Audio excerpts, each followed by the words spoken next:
So just from talking a little bit before, it sounds like most of you have not read a whole lot of G.K. Chesterton. But today we're going to be talking about Chesterton and some of his ideas, specifically from a book that he wrote called Orthodoxy, and specifically within that book from a chapter called The Ethics of Elfland.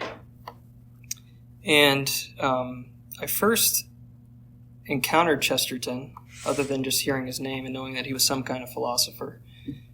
I heard a quote of his that turned out to be from this book, but I didn't know it at the time. And in this quote, he says that every man has forgotten who he is. And I found that to be very. It struck me as being a very accurate picture of what it is to be not and particularly when we have transcendent experiences. And when I talk about transcendent experiences, I'm not talking about anything weird or bizarre, but just the normal everyday life experiences that suggest to us that there's something higher than the material world.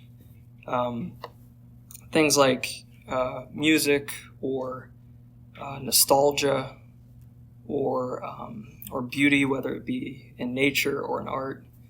When we experience these things, they strike us as being meaningful. But we can't, it's very hard just using our five senses to perceive what that meaning really is.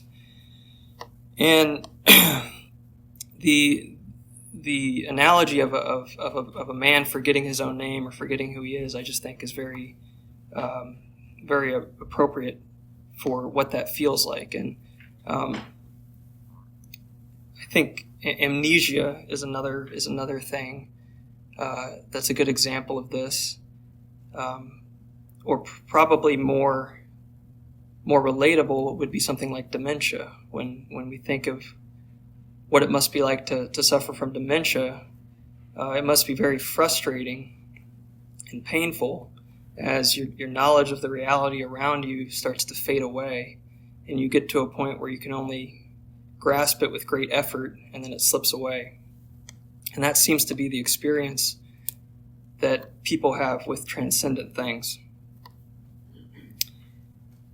And the transcendent experiences also suggest these big questions, these existential questions that people have, questions that we really can't answer just with observation or with our five senses. Questions like, who am I? Where did I come from? Who made me? Why am I here? What is my purpose? What's the meaning of anything? And I think that that's where some of the insights that we're going to read from Chesterton here in a minute are helpful. But we're also going to talk a lot about the alternative philosophy to Chesterton's philosophy, and the thing that he was criticizing. And the title of this, I call this Rationalism. Another way we can think about it is materialism. So materialism is the idea that there's nothing beyond the physical world that we can touch and hear and see, and that anything else simply doesn't exist because we can't prove that it exists. And I was trying to look up definitions of the term rationalism, and there's a lot of different definitions. Some of them are less objectionable than others. Some of them actually may have included a person like Chesterton underneath them. But for the purposes of today, when we use the word rationalism, I want us to think about the kind of rationalism that produces a materialistic worldview. And rather than try to define it, I'm going to give an example of rationalism. And I think this example is powerful enough that we can remember what we mean when we say rationalism. So there's a psychologist named Steven Pinker, and I've heard his name within the last 5 or 10 years. I don't know if he wrote a book or something, but back in the 90s, he's an evolutionary psychologist. In the 90s, he was asked about what's the evolutionary explanation for music? And I know we have some musicians in the room, so you might appreciate this. But what Steven Pinker said was that music is auditory cheesecake. And by that he meant that it was just a random leftover from evolution. And people enjoy it. It's pleasant to our ears. But ultimately it's useless because it serves no practical function from an evolutionary point of view. So that's what I mean when I say rationalism. That's rationalism. That's taking something that my intuition tells me is very meaningful and that all throughout human history people have deeply felt is meaningful, but dismissing it and denying that intuition and saying, no. We know now because of science that music doesn't have any kind of evolutionary benefit. So it's auditory cheesecake. So when we talk about rationalism going forward, just think of auditory cheesecake. And of course, this is what Chesterton was very much against. And I'm very much against it too, especially because I don't even like cheesecake. So the analogy is even more offensive to me. So who was G.K. Chesterton? So we call this group the Richland County Inklings, and the Inklings were the group that included, most famously, J.R.R. Tolkien and C.S. Lewis. And G.K. Chesterton was from a generation before those guys. So I think Chesterton would have been alive at the same time as Tolkien and Lewis. I don't know if they ever met each other. Chesterton was a little older. And I think we can call him an honorary member of the Inklings, or a pre-Inkling, because he was an influencer of, at the very least, Tolkien and Lewis. Tolkien was known to be a reader and admirer of Chesterton. And we'll actually read on our handout, we have a section from the Fellowship of the Ring that sounds very much like the Ethics of Elfland, basically. And then C.S. Lewis was a big fan of Chesterton too. He first read Chesterton while he was recovering from a wound that he suffered in World War I in an army hospital. And in his memoir, Surprised by Joy, he writes about first discovering Chesterton. And of course, this was before Lewis converted to Christianity. But he said that Chesterton seemed to him to be the most sensible man alive, apart from his Christianity. And the specific book, or the specific chapter within a specific book that we're going to look at most today, it's a book called Orthodoxy. And after the talk, we'll hand out our books to the first three people that arrived. And I think Bonnie's going to claim Orthodoxy. She'll be going home with a copy of Orthodoxy. But Orthodoxy can be fit into this category of a spiritual autobiography. So it's Chesterton recounting his journey to ultimately discovering Christianity. And he wrote this book after he had written another book that's called Heretics, which I haven't read. I wanted to read it this year. I didn't get around to it. But in Heretics, he does a lot of criticizing of other philosophies. And one particular person that he criticized got kind of irritated with him. And in his review of the book Heretics, he said, "I'll begin to worry about my own philosophy when Mr. Chesterton has given us his." And Chesterton, never needing too much motivation to write a book, heard that. And even in the introduction to Orthodoxy, he says, "This is why I'm writing this book, is to answer this. You asked for my philosophy, here's my philosophy." And the recurring conclusion throughout Orthodoxy, and on our handout, there's a passage from, I think, either the first chapter or the introduction to Orthodoxy, but I won't read the whole thing. But it basically, in this book, Chesterton's sharing these different insights that he's come to over the years. And each time he concludes that, to his surprise, he realizes that this insight is not new, and it's not original, and it's already been discovered, and it's already existed for thousands of years, and it has been discovered by Christianity. And And ultimately, Chesterton did become a Christian and convert to Catholicism. And this book kind of describes his journey to that place. But the chapter, and I think every chapter in this book is great, but the chapter we're going to mostly think about today is the fourth chapter of this book, and it's called The Ethics of Elfland. And I think it's probably the most quoted chapter in the book. The Forgotten Man quote, which I didn't know where it came from when I first heard it, but that got me interested in Chesterton, comes out of this chapter.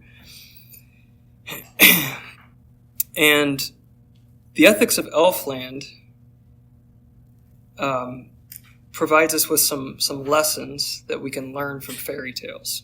So we're going to talk today about what some of these lessons from fairy tales are and what some of the implications of them are on our lives and how they are so opposed to other kinds of modern thinking, particularly rationalism, materialism, those kind of things. So fairy tales, and this is another reason why I think Chesterton belongs in the category of the Inklings, even though he wasn't actually with them, because the Inklings all loved fairy tales. Another book I'm going to give out today is this Tolkien on Fairy Stories. This is actually just an essay. It's like a 30 or 40 page essay, and this book, I guess, has notes and things. I actually read the essay for the first time this week, and it's really interesting, and Tolkien has a lot to say, but one thing that he says is that fairy tales shouldn't primarily be for children, but that they are much more meaningful and applicable to adults as well, and that adults can learn from them, and that not only that, but they're a natural human, a fairy tale is a very natural human expression of just being alive in the world and using the imagination.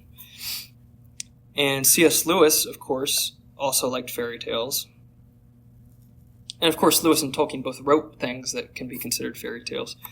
But Lewis, in The Lion, the Witch, and the Wardrobe, which he dedicated to the daughter of Owen Barfield, who was another member of the Inklings, and he wrote in that dedication that this girl is growing up, and he says, when I first started writing this book, you probably were young enough that you loved fairy tales, but now that you've gotten older, you may not even be interested in this anymore. But then at the end he says, but someday you will be old enough to start reading fairy tales again.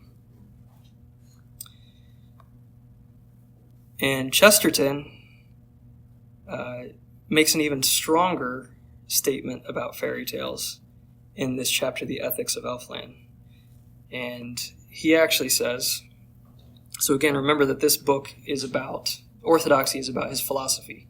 He's answering the question, what's your philosophy, Mr. Chesterton? And the basis of his philosophy, he says, my first and last philosophy, that which I believe in with unbroken certainty, I learnt in the nursery. The things I believed most then, and the things I believe most now, are the things called fairy tales. And I also included that passage in the handout.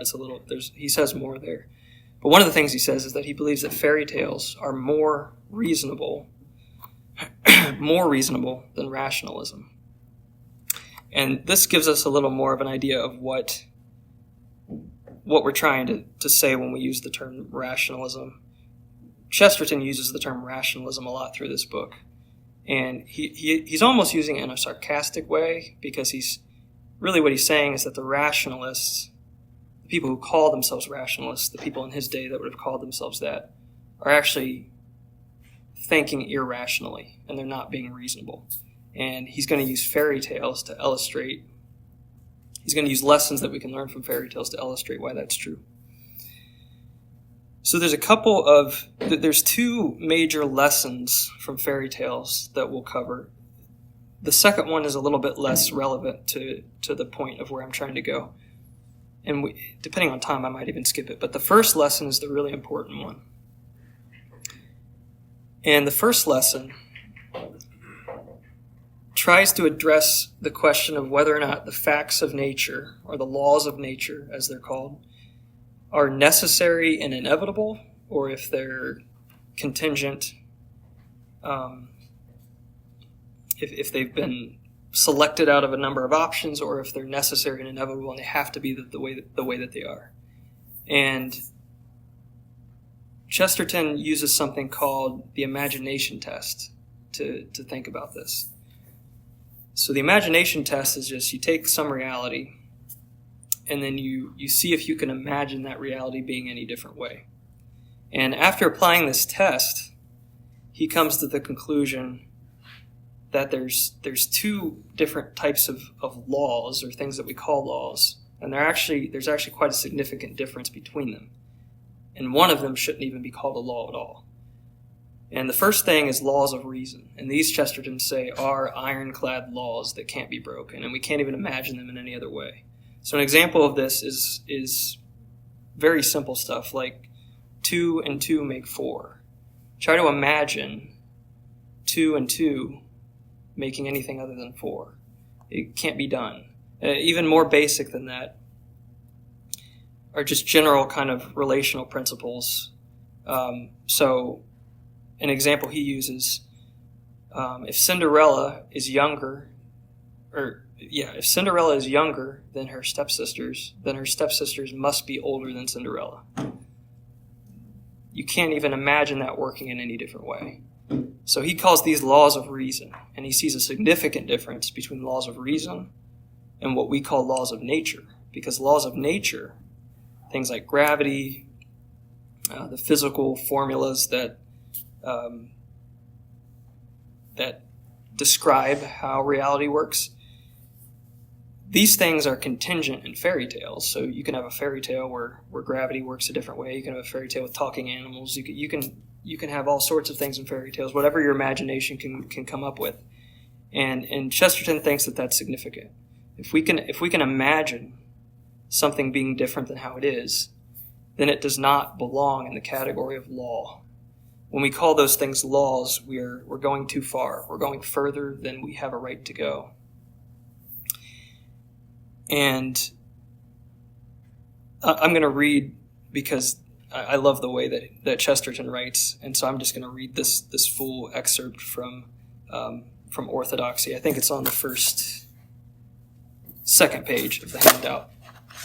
And this is him talking about the appropriateness of using the term law to describe the facts of nature, and why he thinks it's wrong. So he says, a law implies that we know the nature of the generalization and enactment, not merely that we have noticed some of the effects. When we are asked why eggs turn to birds or fruits fall in autumn, we must answer exactly as the fairy godmother would answer if Cinderella asked her why mice turned to horses or her clothes fell from her at 12 o'clock. We must answer that it is magic, it is not law, for we do not understand its general formula. It is not a necessity, for though we can count on it happening practically, we have no right to say that it must always happen. All the terms used in the science books, law, necessity, order, tendency, and so on, are really unintellectual, because they assume an inner synthesis which we do not possess. The only words that ever satisfied me as describing nature are the terms used in the fairy books, charm, spell, enchantment.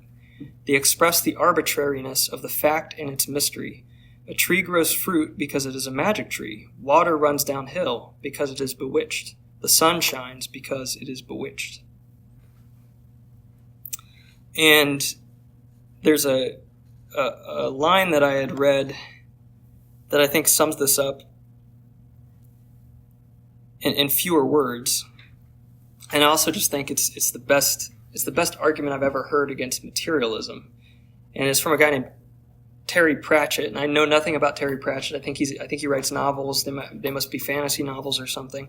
I hope I'm not taking him out of context, because I know nothing about the context of this. But there's a line from one of his books that says it doesn't stop being magic just because you know how it works. And that is the first lesson from fairy tales that Chesterton's trying to get across. It doesn't stop being magic just because you know how it works. And to demonstrate this, let's imagine that you're a character in a fairy tale. And in this fairy tale, there's a witch, and she turns people into toads. And you've observed her doing this, maybe you've seen her do this a dozen times or 100 times, and you go to your friends in the fairy tale. You're still a character in this tale, and you tell your friends that you figured it out. Guys, it's not magic. I've seen her do it. She waves her wand, she says abracadabra, and then the person turns into a toad. It's not magic, I just explained it to you. Well, what would your response be? In that, if you had any sense, you would say, well, if that's not magic, then what's magic? Because you've just described magic. Just because you're explaining the way it works, and you can even predict it based off of these actions and words that come out of the witch's mouth, she's still engaging in magic. You have no understanding of what Chesterton calls the inner synthesis between waving a wand and saying abracadabra and a person turning into a toad. You're completely ignorant of the process by which that can happen. And what Chesterton is saying is from that example, he's saying we can take a step further and not just imagine that we are characters in a fairy tale, but just look around and see that we are. Those relationships and physical processes are just as miraculous and incomprehensible to us as the process by which a witch would turn somebody into a toad.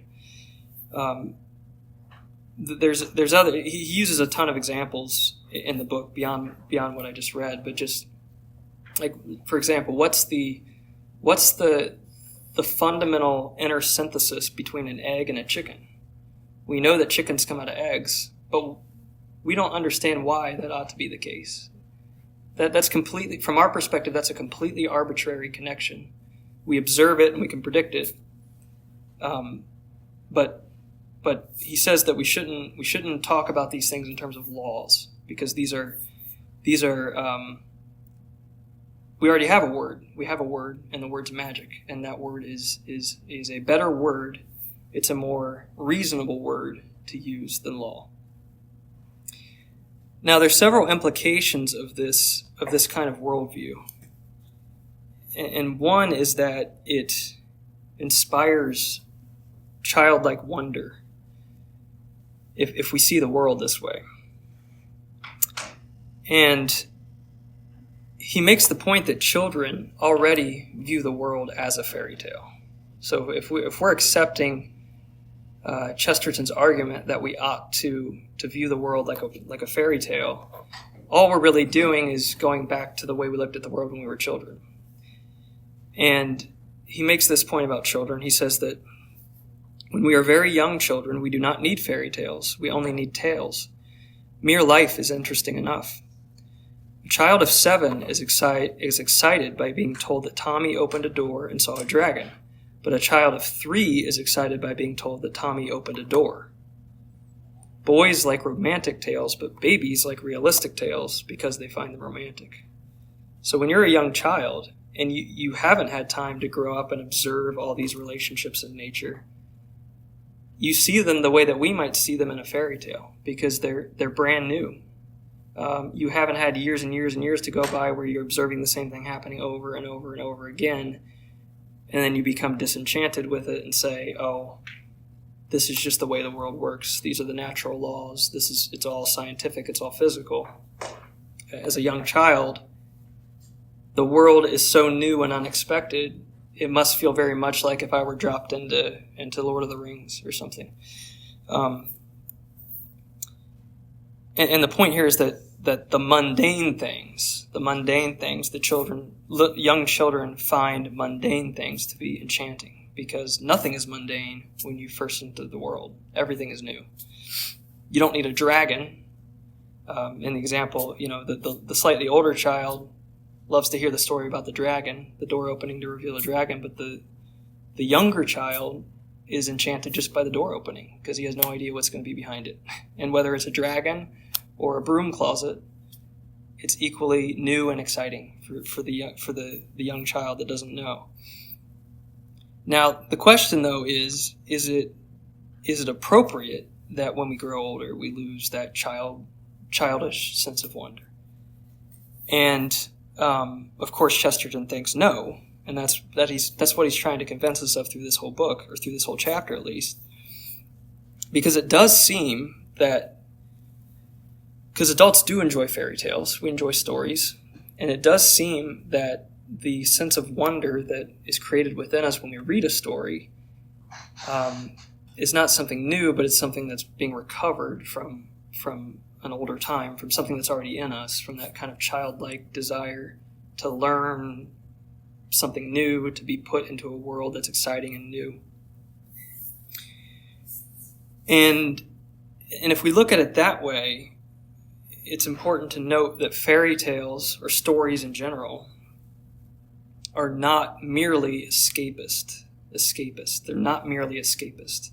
And if you ask people today what the point of, why do we like art, why do we like books and stories and movies, a lot of people would say something about escapism. Life is hard and it's stressful, there's a lot going on, and when I watch a movie or read a book, I'm escaping into another world, I'm escaping from the real world.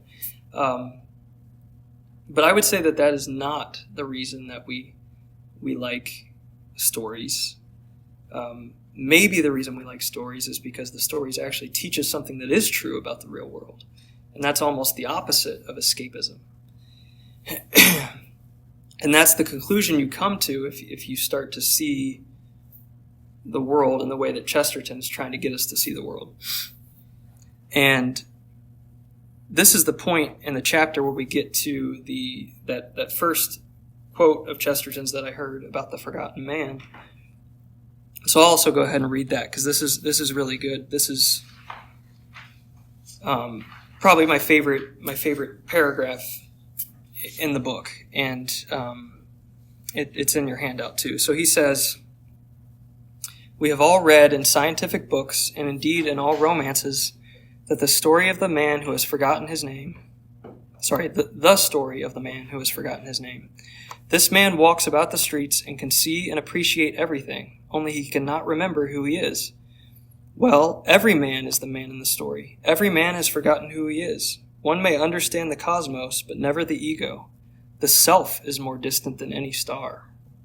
Now that's interesting, because it is true that the big existential questions that people have struggled with throughout history, and that can't really be answered by observation or by any kind of perception of our senses, are questions that relate to who we are, which is bizarre, because if you don't know who you are, then how can you know anything? You would think if you knew anything, you would know about yourself. But there's a lot of questions about ourselves that we simply can't answer through mere observation. And so he says, "The self is more distant than any star. We are all under the same mental calamity. We have all forgotten our names. We have all forgotten what we really are. All that we call common sense and rationality and practicality and positivism only means that for certain dead levels of our life, we forget that we have forgotten. All that we call spirit and art and ecstasy only means that for one awful instant, we remember that we forget." I love the way of phrasing it, that we remember that we forget, because I do think that's what it feels like when you have one of those transcendent experiences.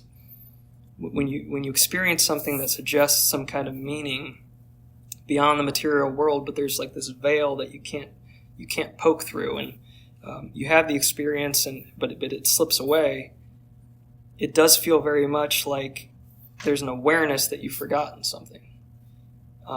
And in the example of amnesia or dementia, it must feel like that at times, where before you completely lose awareness or memory, there might be a time where you remember that you've forgotten something, but you can't remember what it is. And that just strikes me as being very accurate to the experience of being human.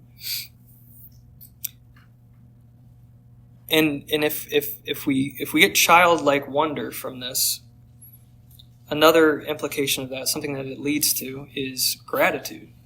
And Chesterton had a lot to say about gratitude. And in a different writing of his, not from this book, he said that gratitude is happiness doubled by wonder. And the wonder is the important part of that, because you can be grateful for good things that happen to you or things in your life that you like. But if you have a sense of wonder about them, that's a different level of gratitude. And that's the type of thing that can give you gratitude for even mundane things. Because if you imagine that they could have existed some other way, they didn't have to be the way that they are, that gives you a gratitude that is happiness doubled by wonder. And an example of this type of gratitude that I really love is something that a guy named Thomas Traherne wrote. Thomas Traherne was a 17th century Anglican cleric. He was a poet and writer and theologian. C.S. Lewis loved Thomas Traherne. Thomas Traherne wrote this collection of meditations called Centuries of Meditations, and C.S. Lewis said it's almost the most beautiful book in English. And I'm going to read a passage out of one of these meditations that's about gratitude. And it's not just, well, we'll see here that it's not just about Traherne reflecting on things in his life that he enjoys, and so he's grateful for them. The sense of wonder and amazement is just drenched through this passage. So Traherne says, "What, O my Lord, could I desire to be which thou hast not made me? My limbs and members, when rightly prized, are comparable to the fine gold, but that they exceed it. The topaz of Ethiopia and the gold of Ophir are not to be compared to them. What diamonds are equal to my eyes? What labyrinths to my ears? What gates of ivory or ruby leaves to the double portal of my lips and teeth? Is not sight a jewel? Is not hearing a treasure? Is not speech a glory? O my Lord, pardon my ingratitude and pity my dullness, who am not sensible of these gifts. The freedom of thy bounty hath deceived me. These things were too near to be considered." Too near to be considered. So he's saying that these things are mundane. It's ordinary that a human being has 2 eyes and 2 ears and a mouth. And because of our familiarity with them, we may be tempted to take them for granted in the true sense of the phrase. And that's what he means when he says, these things were too near to be considered. Thou presentedst me with thy blessings, and I was not aware. But now I give thanks and adore and praise thee for thine inestimable favors. I believe thou lovest me because thou hast endued me with these sacred and living treasures. Holy Father, henceforth I more desire to esteem them than palaces of gold, yea, though they were given me by kings. I confess unto thee that I am richer in them. O what joy, what delight and jubilee should there always be, would men prize the gifts of God according to their value. So you can see that this is a gratitude that's specifically inspired by wonder, a sense of wonder at how wonderful it is that he has all these, what would seem to be ordinary things that most human beings have in an ordinary sense. And of course, you can only have this perspective if you use the imagination test. If you've determined that these things are contingent and that they weren't necessary or inevitable, then you can have this kind of gratitude.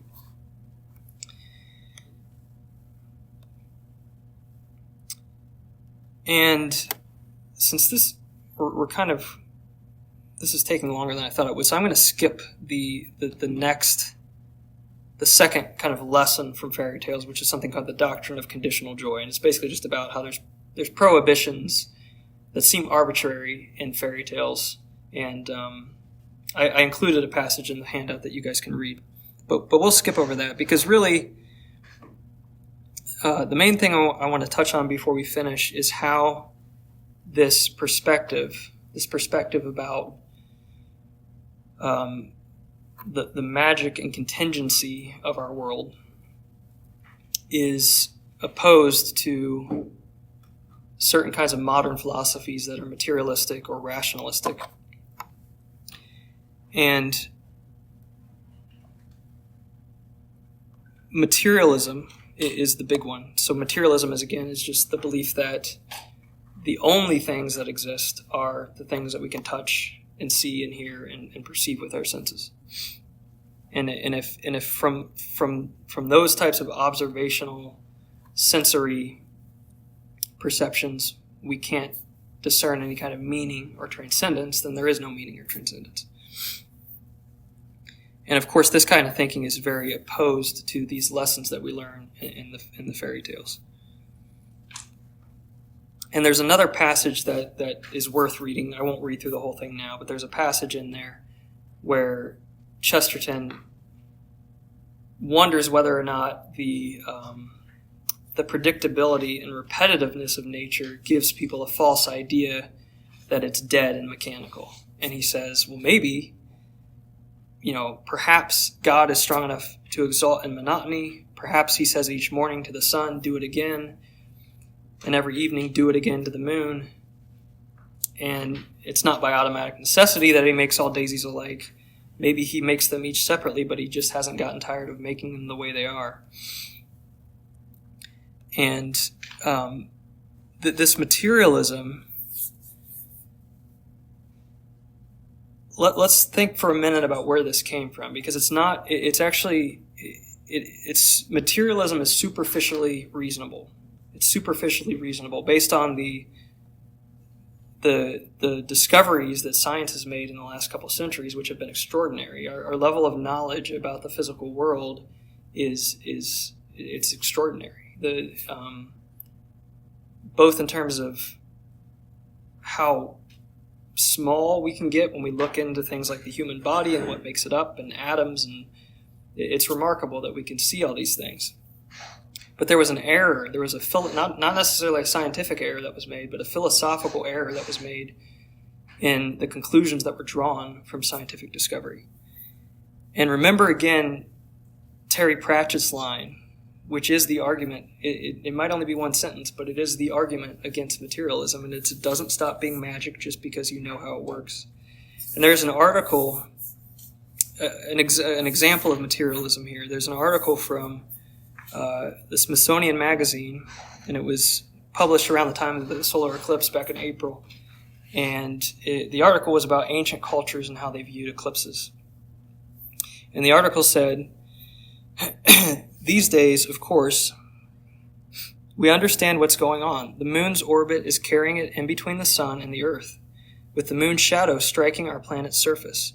But in ancient times, the spectacle of the sun disappearing in the middle of the day would have been a thing of wonder, even something to be feared. Today, of course, eclipses are not mysterious. We understand the physics behind them and can predict them centuries in advance with split-second accuracy. So again, notice the conclusions that are being drawn.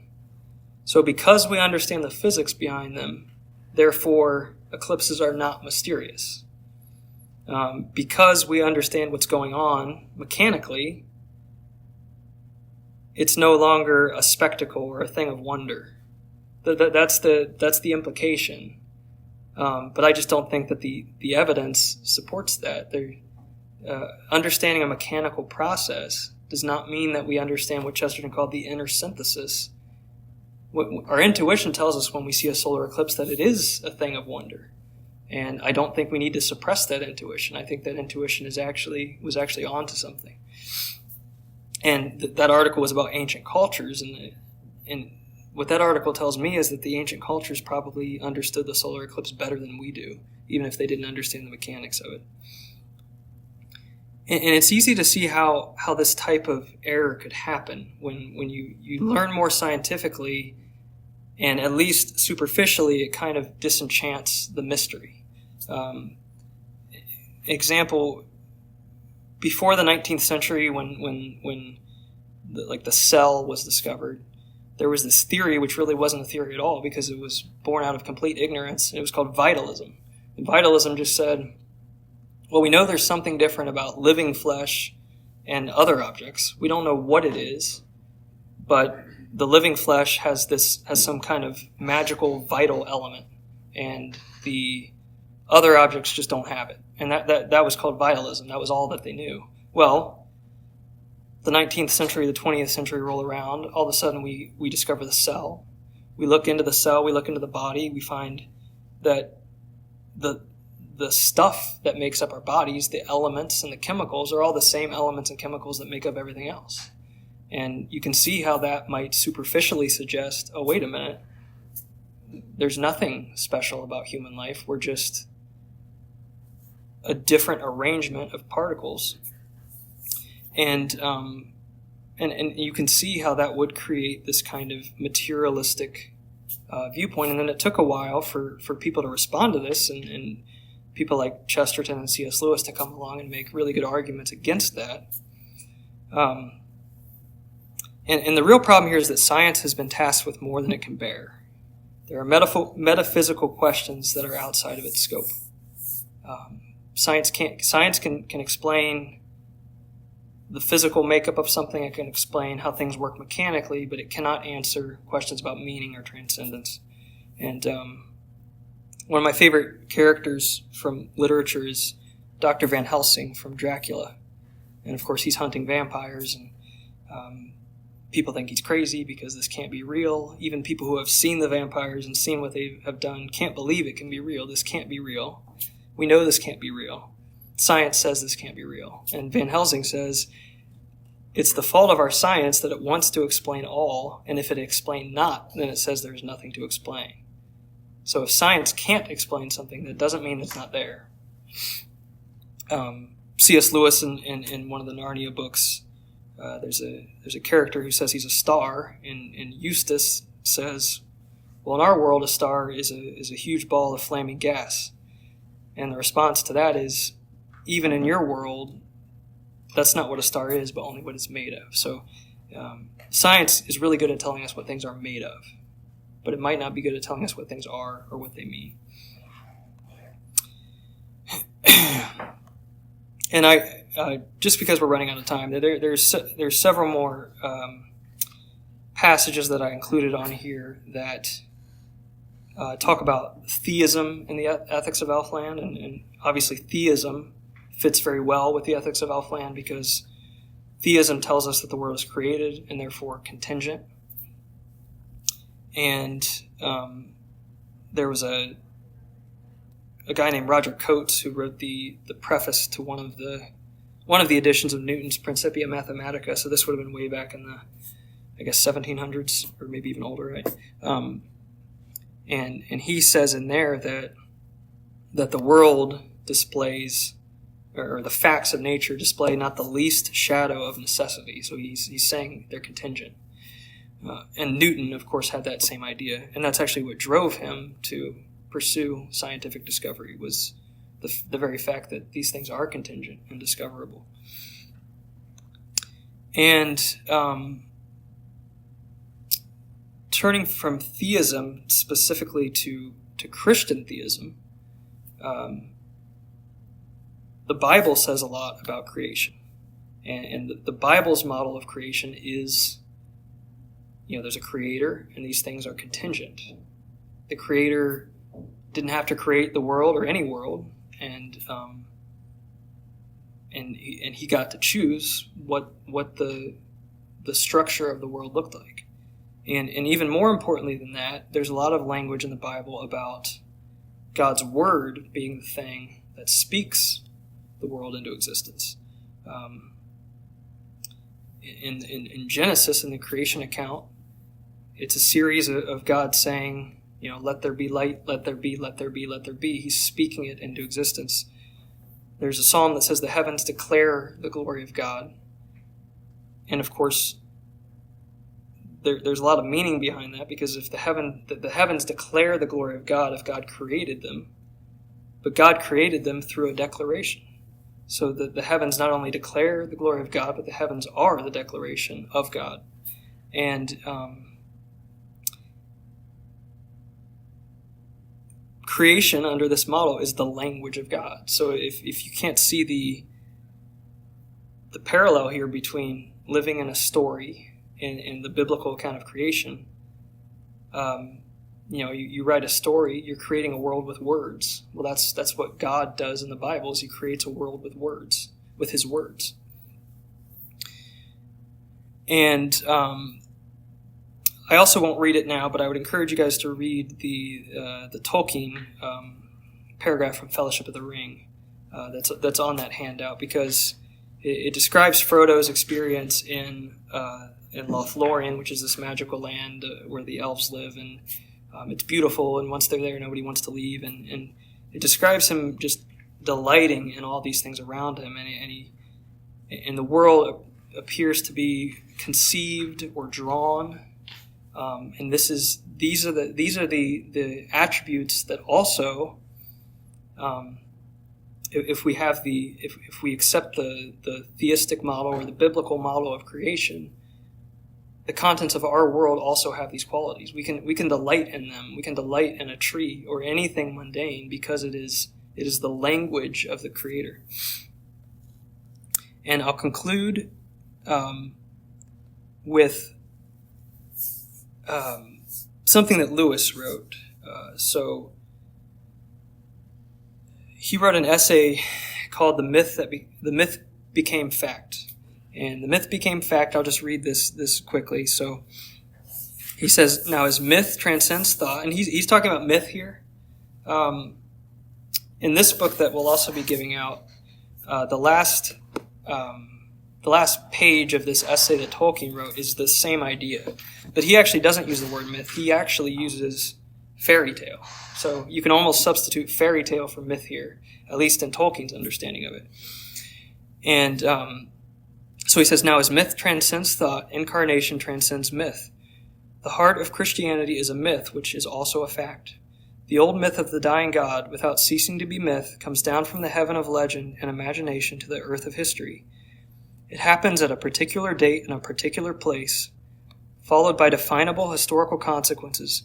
We pass from a Baldur or an Osiris, dying nobody knows when or where, to a historical person, crucified under Pontius Pilate. By becoming fact, it does not cease to be myth. That is the miracle. I suspect that men have sometimes derived more spiritual sustenance from myths they did not believe than from the religion they professed. To be truly Christian, we must both assent to the historical fact and also receive the myth, fact though it has become, with the same imaginative embrace which we accord to all myths. The one is hardly more necessary than the other." And of course, he's referring to Jesus Christ as the myth that became fact.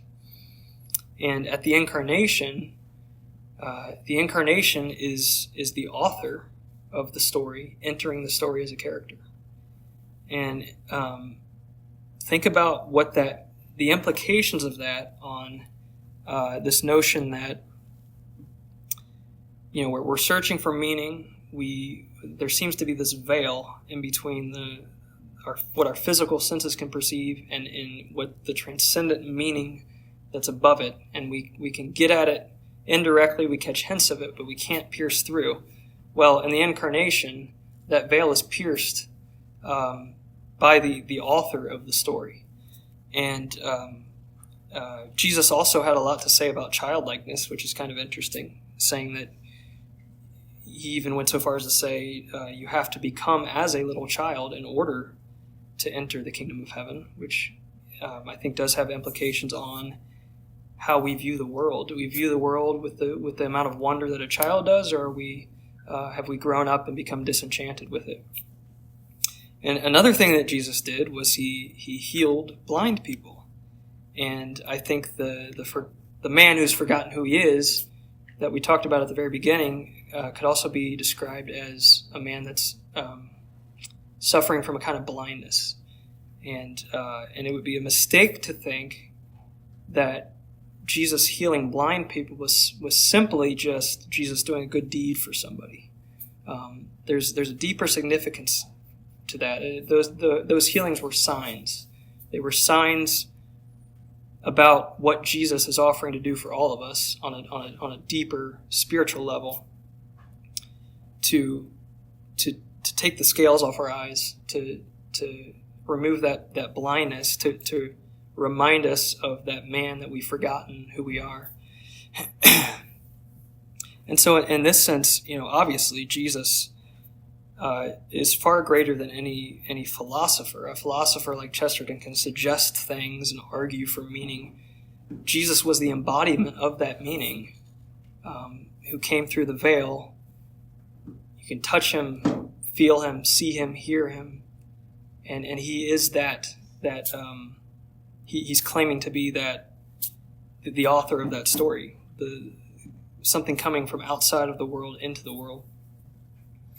And if that's true, it means that our intuition was not a trick.